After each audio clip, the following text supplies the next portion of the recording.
You know what that music means. It's a Friday here on the Rick Solem Show on WIZM 92.3 FM, 106.7 FM.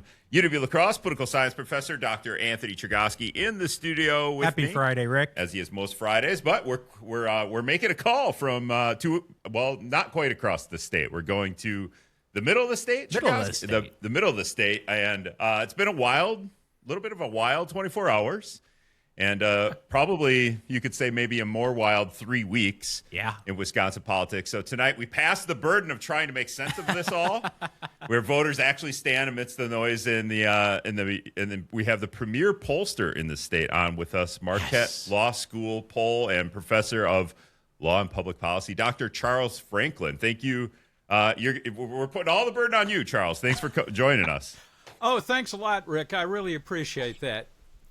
Well, if I could just jump in, not only is Charles, who I consider the GOAT of public opinion surveys, now that means greatest of all time for the uninitiated, the GOAT of public opinion surveys, but also incredibly nice and incredibly generous with his time. And so it's such a pleasure, Charles, to have you on, and thank you so much for joining us here.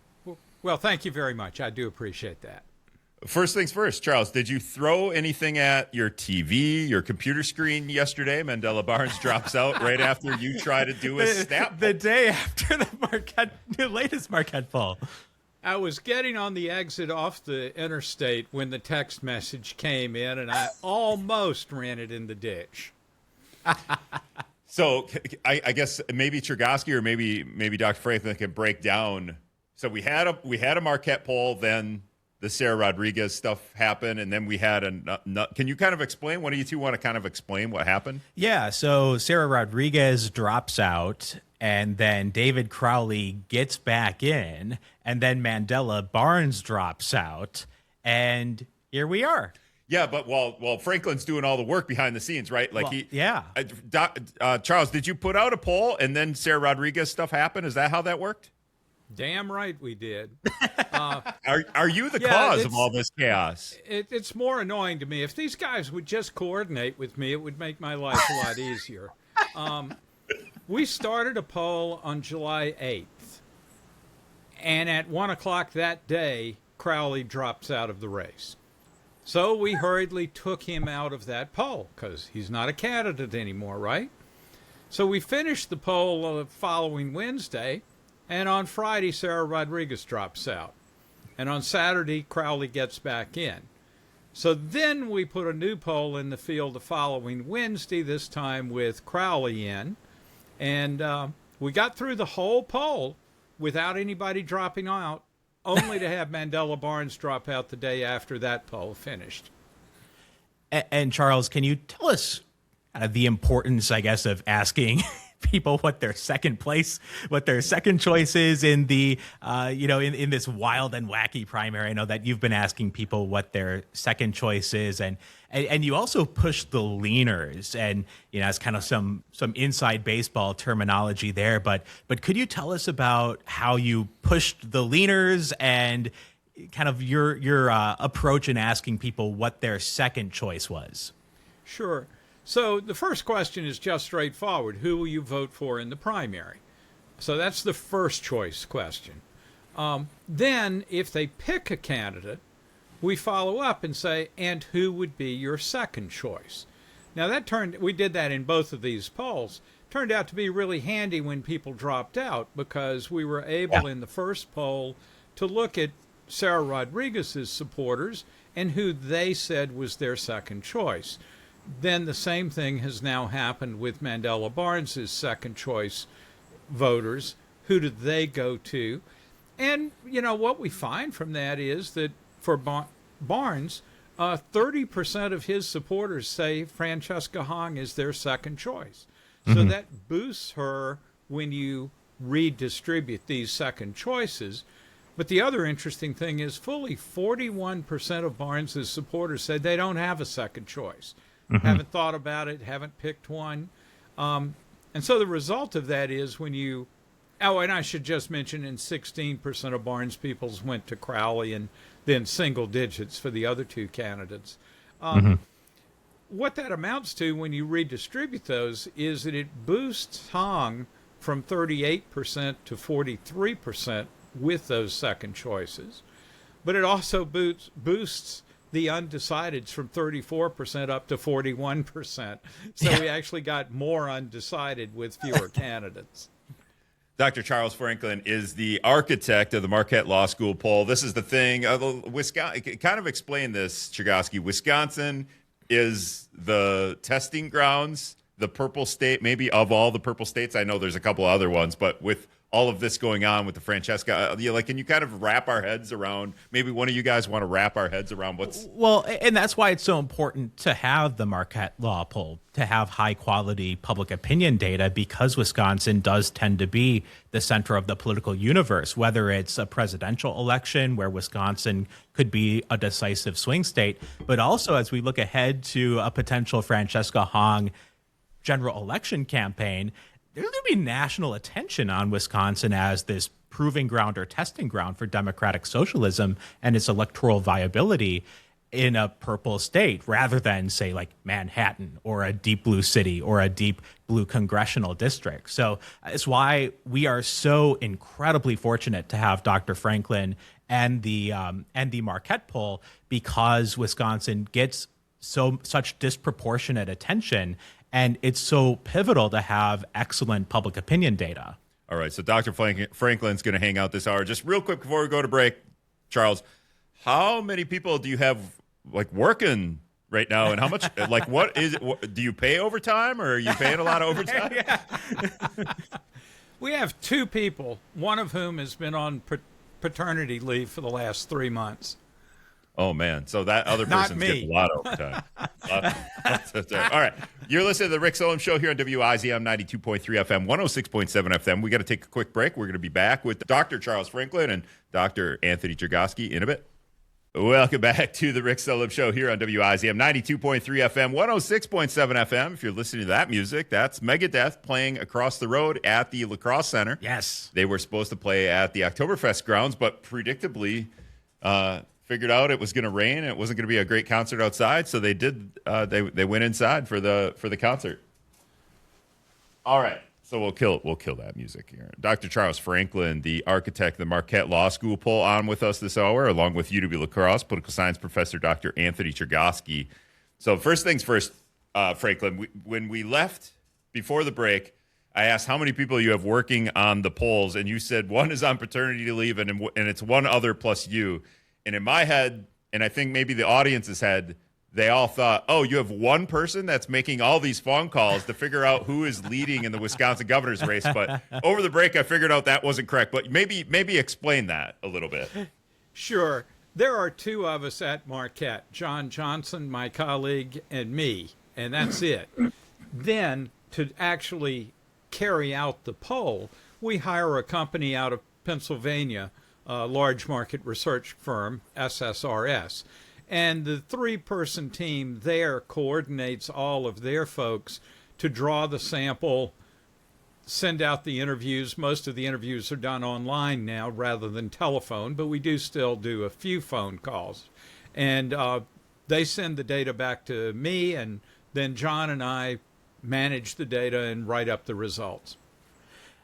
And so, Charles, it's not random digit dialing anymore. Can you tell us about just the way that the questionnaire works? And if I was chosen for the Marquette poll, how was I found? How did that happen? Yeah, there have been changes in how we do the poll from 2012 when we started through the 2022 election. It was all on the telephone. And so we would dial your number, and I'm sure you, Anthony, would not pick up my call. Because about 97% of people don't answer their calls anymore, and that's the reason we've moved away from the telephone. What we do now, since 2022, is we sample the registered voter list. So that is a list of all the people in the state who are registered to vote. And then from that sample, we send an email with a link to do the survey online. We also send a text message with a similar link. And in both cases, it says this is the Marquette Law School poll. we'd like you to participate in a survey. And we send a reminder to each of those. So after 4 attempts, if we haven't heard back from someone, then we phone them. And at this point, we do anywhere from 5 to 10% of the surveys on the telephone still. But the vast majority, that maybe is 80 telephone surveys out of a full survey of 800 people. So about 10% on the phone. Yeah, I was going to say I was going to ask if you do say that you're Marquette Law School doing the poll, because I'll get these polls all the time, and they're either, Marquette's kind of a renowned name in Wisconsin. We're going to know, okay, Marquette. I like Marquette. I trust Marquette. Their basketball team's good, right? Yeah. I'm going to answer the phone, or I'm going to, yeah, right. Volleyball team, right? The volleyball team's been pretty good. Yeah. And but beyond that, like, I'll get these random texts, and it's like I don't know who this group is, and therefore I won't answer these polls because they just seem too random to me. So you probably have some name pedigree there that helps with the poll, I'm guessing. Yeah, there's a problem anyway, because a lot of us are suspicious of texts or phone calls or emails, especially when they have a link in them, which, of course, we have to provide a link for you to go to the survey site and answer the questionnaire. I get 2 or 3 phone calls each survey or an email of people saying, hey, I got this invitation. Is this really you guys? And I'm happy to have those. I answer them. I say, yes, that's us. We'd appreciate it if you do the survey. But just like people don't pick up the phone, people also send these emails or texts to trash or delete them. So that's a problem for pollsters. We do get a considerably higher response rate, relatively speaking anyway, with these electronic contacts than we did when people just didn't pick up the phone. Obviously, we've had people drop out of the race. Sarah Rodriguez gets out. David Crowley gets back in. Now Mandela Barnes is out. How are there 2 different worlds here, or 2 different versions of a poll that you do? Do you take a longer time to poll those people, and then do you I'm thinking there's a snapshot poll, or do they all kind of take the same amount of time? Well, mostly they're about the same amount of time. Our standard is to take 7 days to interview everybody. Back in the days of telephone, when people actually answered their calls, we were able to do turn around a poll in 3 or maybe 4 days of interviewing. Now we go for 7, not necessarily because people are that much slower, but with 7 days we get to work the sample a little harder. We get to try to reach those folks that are reluctant to respond or slow to respond. One of the problems polling has had in the last decade is the trouble of certain types of voters being unwilling to do the polls. And that's one of the reasons that pollsters generally, and me specifically, underestimated Trump's vote in 2016. Right. A lot of the new Trump voters were very suspicious of the media. They were new people mobilized by Trump who didn't normally take part in politics. And that's exactly the picture of who doesn't want to do a survey. So since 2016, we've worked really hard to find new ways to reach those folks, and we've improved quite a bit. But it does involve taking that extra 2 or 3 days of interviewing or survey for the survey to be in the field, as we say, compared to what it used to be. In the spring, we did a so-called quick poll or a snap poll that we managed to turn around in about 4 days, but that's really pushing the minimum time in the field. And Charles, could you tell us about the challenges that you have in doing primary election polls, and maybe a bit different than the challenges for a general election poll, or, to what extent do you encounter like a unique set of obstacles when trying to pull a primary versus the general? I mean, are you just throwing him a softball here? Because I feel like, you know what? When a lieutenant governor drops out of the race and when another guy gets in. Yeah. No, but I'm kidding. A challenge such as when multiple candidates drop out. I mean, have you ever, have you ever experienced something this, like the media likes to call it chaotic? Yeah. A person gets out, another person gets out, the first person gets back in, and now another person drops out. I mean, not to be Captain Obvious here, but one challenge of pulling a primary election is that candidates just up and leave the race. Yeah, and they're still on the ballot. And that didn't used to happen. This is a relatively new phenomenon. But remember, in 2022, a bunch of Democratic challengers dropped out and let Mandela Barnes get the nomination. Endorsed him even at the end. But we didn't have anybody getting back in that race. This is the first time I can remember when it was out and then back in, followed by another dropout. So we are unique there. But that's not really to the point of the problem of primary polls. The first is simply that not everybody votes in a primary. And so our normal sample size for a statewide race in the fall is around 800 respondents. But for the two-party primaries, we have about 400 Republicans and about 400 Democrats. And that means our sample size is half the size, and the margin of error goes up. So that's one thing that, short of somebody giving me a big pot of money, I can't double the sample size and still have 800 people in each primary. So that's one thing. The other is votes themselves, or voters, have a harder time choosing a candidate in a primary because everybody's one of your brethren. Right now, Democratic voters are looking at the 4 or 5 candidates that are left in this race, 4 candidates, I guess, today, and they like all of them. Republicans like all Republican candidates, too. We like the people in our party, and so then we have to decide, well, which one do I like more, or which one's more electable, or whatever. In the fall elections, partisanship comes roaring back, and virtually all partisans are highly disposed to vote for their party's guy. And so in that, from a pollster's perspective, the vote is just a lot more predictable in November races, whereas in primaries you can get sudden and sharp changes in the race just because if all of the candidates are relatively appealing to that party's voters, when one of them somehow stands out, those voters can move pretty quickly towards that surging candidate. And we've seen a little bit of that with Hong in the last few weeks. Yeah. It just seems like your poll is that much more important in a primary as well, right? Yeah. Like versus a primary, you can kind of guess, but and then it's so much more difficult to try to navigate, especially this one. I guess this one, that's the word of the, maybe the last 6 years, unprecedented. Yeah.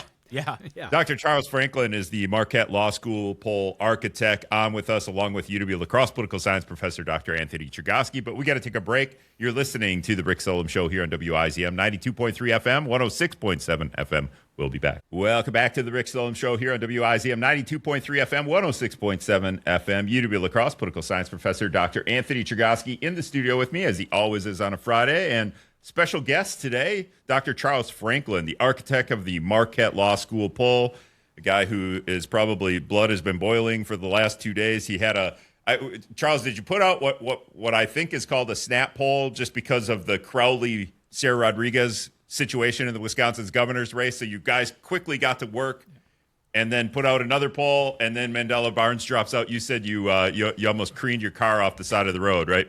Because Mandela Barnes dropped out and you heard it on the radio? Yeah, I was a little surprised at that. Then I had to rush home and do some new analysis for it. We did the second poll, that follow-up poll, pretty quickly. Not super quickly, but pretty quickly after Rodriguez dropped out and Crowley got back in. And Charles, we had not planned to do that.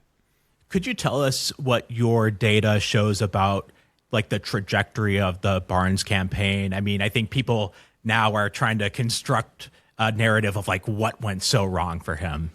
Yeah, I think it's really pretty interesting because back in the late fall when Barnes was rumored to get in but hadn't yet announced anything, and then in January when he actually did get in, I had an awful lot of people telling me that he was just the prohibitive favorite because he's well-known statewide. He had a big money-raising operation from his Senate campaign. And they were saying, really, this won't be much of a race. It's Mandela's, and, why are you going to bother to poll on it? And I'd like to hear from those folks now and sort of hear how they think about it. But here's the big trend that I really want to push, and that is that over the course of the campaign, over 5 polls that we've now done on it, the trajectory of favorability towards Mandela Barnes among Democratic voters, we're just looking at Democrats here, has been absolutely flat. And the percentage of people that say they know enough about him to have an opinion has been completely flat. And it's true, he's been the best known of all the candidates throughout, but his campaign has done nothing to make him either better known or better liked over that time. It's as if, despite spending, I think, more money than any of the other candidates, it just doesn't look like it's had any effect. In contrast, Francesca Hong begins with over 75% of the public, of Democrats, not knowing who she was. Mm-hmm. And that number has come down steadily across the course of the campaign. And it's her favorability which has moved steadily up to the point where in our final poll, her favorability was just a couple of points behind Barnes, even though Barnes remained a little bit better known than she was. So that's a contrast between a successful, effective campaign in Hong's case, getting known to voters and getting better liked by voters, versus a campaign that was burning money to no effect whatsoever in the case of Barnes, where it just remained flat. His initial advantages didn't get any bigger.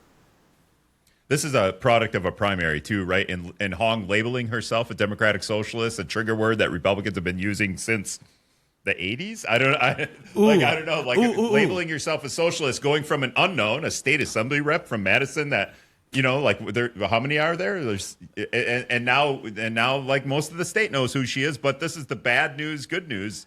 There is no bad news or good news. There's only... I'm going to jump in here and ask Charles to tell us about the experiment that you did in the poll from a couple weeks ago about democratic socialism and the Democratic Socialists of America. And I ask because I'm a huge fan of these experiments that you and other pollsters do sometimes. Yeah, I've been struggling a little bit for how to label these candidates here and also in our national poll, because they'll brand themselves as a Democratic Socialist, which is the way Francesca Hong describes herself and puts on her website.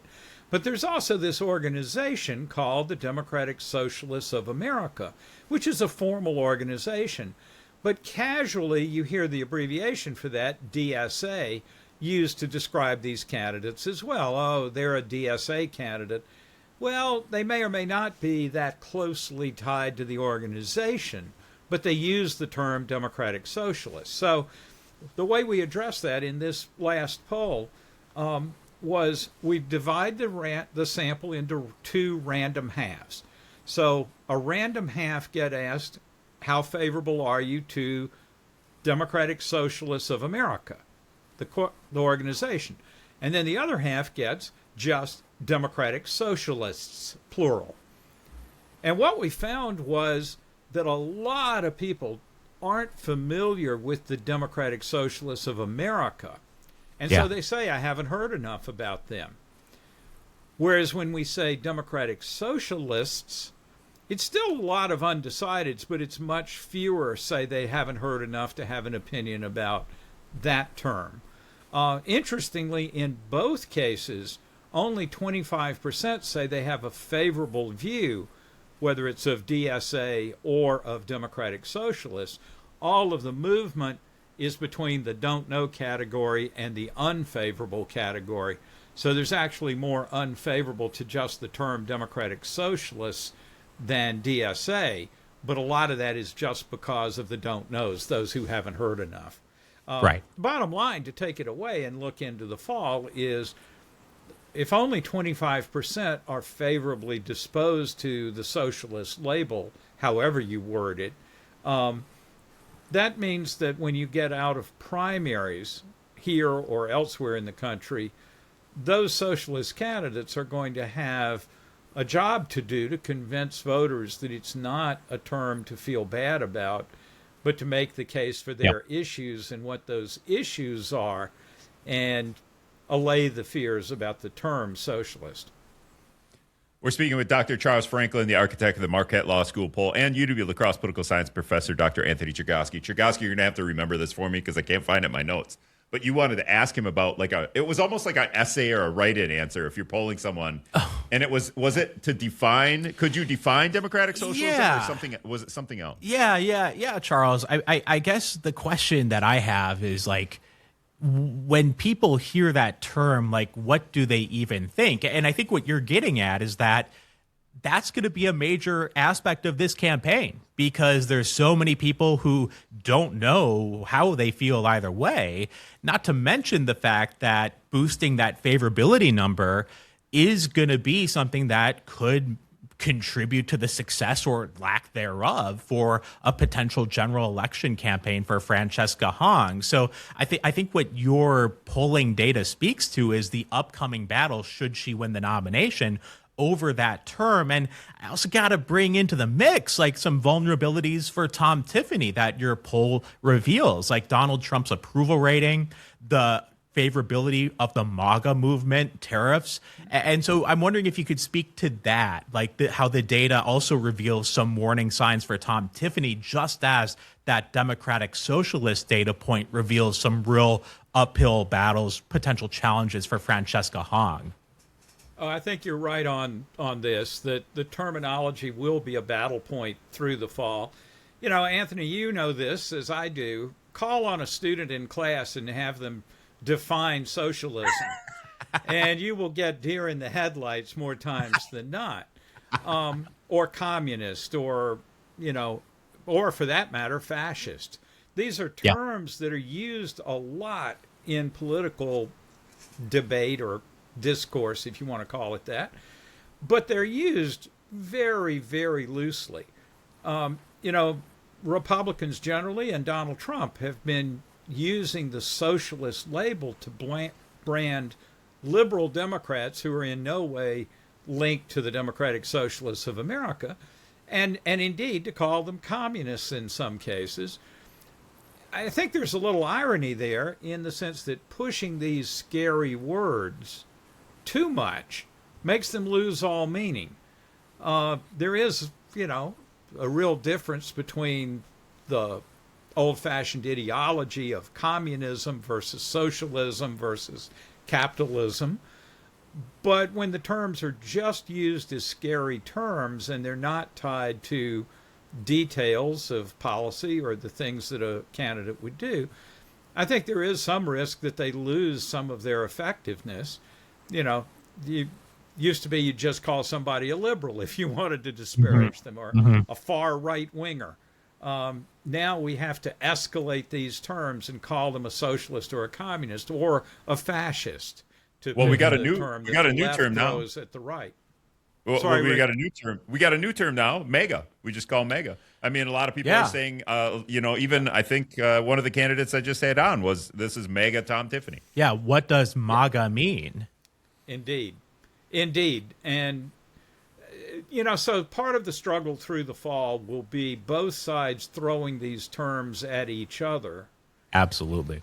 Wait a minute. You guys are both in the classroom, and Charles just said this. When you ask a student to define fascism or socialism, they're deer in the headlights. At what point do you guys add MAGA to this definition and say, hey, also define that as one of these phrases or words, right? Yeah. How do you define a MAGA Republican? What is the MAGA movement? What are the principles of the MAGA movement? Right. And I mean, that's going to be contested in the fall, just as the Democratic Socialist label is going to be contested. Is MAGA in a textbook yet, you guys? Is that in a textbook? Maybe. All right, we got to take a break. Dr. Charles Franklin, the architect of the Marquette Law School Poll, on with us, along with UW La Crosse political science professor, Dr. Anthony Chergosky. We're literally back in a minute and a half. Welcome back to the Rick Solem Show here on WIZM 92.3 FM, 106.7 FM. Working for the weekend here with UW La Crosse political science professor, Dr. Anthony Chergosky, along with the architect of the Marquette Law School Poll, Dr. Charles Franklin. I didn't get to this, so Chergosky, you have to remember all your questions because if I do this, how do you know, Charles, when somebody's mucking up your poll, when they're giving you trash answers? Is that possible to do? And I feel like maybe on the phone you could tell, but can you tell on a text message or on a poll that's just like where I'm filling in the dots, right? No, it's certainly easier to tell on the telephone than when people are answering online. Because online you're clicking yes or no, favor or disfavor, favor or oppose, I should say. We put in some things to check attention more than anything else, because people will sometimes do the poll online faster than any human being can read all the questions. And so one trap is simply if they finish in too little time, then we throw that answer out, throw the whole survey out. Other things like attention are trap questions, though I have to tell you a funny one. One of them in our national poll, which is presumably nobody would actually say yes to, is, are you licensed to drive a nuclear submarine? So I was telling a group about this one night, and a guy at the back got really excited and jumped up and down and said, I am. I'm a Navy veteran from the Submariner Service. So it does actually happen sometimes. The other thing is, if somebody answers yes to 12 questions in a row about different topics, again, you know that they're not paying attention and sincere about those. So there are ways that we check on those. But ultimately, and the truthful answer is, we, honest to God, rely on the integrity and the honesty of our fellow citizens that are answering the surveys. And if there is a handful of people that want to mess with the survey, ultimately, I guess we can't do much about that other than the things I just described. But I think overwhelmingly the folks that take the trouble to answer the survey are, to different degrees of effort, giving you their honest opinions about things. I know Chergosky had a question, and I'll just set you up, Chergosky, here, because in your last big poll, Governor Tony Evers' ranking or favorability, I think, ticked up a little bit, which was a little surprising to me because it was before he endorsed, but it was after the news about the budget surplus deal where he works out with Republicans. For me, I was like kind of mad at him that he didn't involve the legislature in those conversations, just Voss and LeMahieu. But it did tick up. So with that, yeah, Charles. I guess with just a couple minutes left, I have a couple things I wanted you to touch on. First, like, is it normal for a lot of people, to decide at the last minute in a primary election? And then related to that, what does your data tell us about the impact, maybe lack of impact, as the case might be, of Governor Evers' endorsement of David Crowley with the news that he's holding fundraisers and going to be on the campaign trail with Crowley? Yeah. Going back to 2012, when we started the Marquette poll, in every primary we've done, we see people making up their minds late. And so there's not a whole lot of movement over the first many months from last fall into the spring. Even in June, we still find a huge percentage of people saying they haven't made up their minds, they don't know the candidates well. But between June and August, you get a big move up, and of course the eventual winner, and sometimes the eventual second place finisher, are much better known right after the primary. So people do learn, but they learn late in the game rather than a whole lot early in the game. So that's the number one thing. You asked a second question, which I and about like forgot. The Evers endorsement, I guess. Related to that is like the extent to which there's like enough undecided voters out there for Crowley to be able to make up the gap, and like how much the Evers endorsement may or may not be helpful to him. I thought that number was 33%. It's still quite a few. Still quite a few. Yeah, it's 34 undecided before Barnes dropped out. 41 if you look at his second choices. Look, on the good side for Evers, I guess, is 62% had heard about his endorsement of Crowley. So that's a good chunk of people who heard about it. 36%, though, said that made them more likely to vote for David Crowley. That's the influence of the governor. However, Crowley in this poll was only getting 7% of the vote. So there's a big gap between 36% saying the governor's endorsement matters to me, and only the 7% that actually took his advice and went to that candidate. Now, that may build over time, and especially with Barnes out of the race, it certainly may build in this last week or two. But 89% of Democrats approve of the job Governor Evers is doing. So he's very popular within the party. But you see how limited the impact is. That I like my governor, and I heard his advice. But, that doesn't mean I'm going to give up on this candidate that I'm backing now. The undecideds, it may have more of an influence in these last 2 weeks of the campaign. All right, we got about 2 minutes here, minute and a half to go. I imagine you're going to do another poll at some point. It's probably going to come after the primary now. I don't know if you're going to make those guys work again. But we've done this before, Chergosky, with Franklin on. Is like, can we throw some goofy questions in the poll? I feel like we should have thought about. We had some a couple of weeks ago that were just kind of goofy questions. Dr. Franklin, you kind of want to once in a while put a goofy question on the poll. What would that be now? Oh, I've thought about it, but I've decided not to because I'm old and stuffy, and that's just too much fun. I had a friend, pollster, one year in the fall asked about Thanksgiving. When it comes down to it, do you actually like turkey? So that's about as light as I might ever get on one. Yeah, is your favorability on ice cream go up or down after Joe Biden campaigned on it or something like that? Yeah.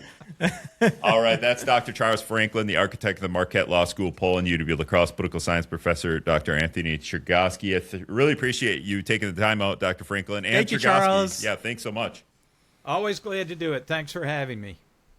All right, that was Rick Solem Show for a Friday. Thanks, everybody, for listening to WIZM 92.3 FM, 106.7 FM. Have a great weekend.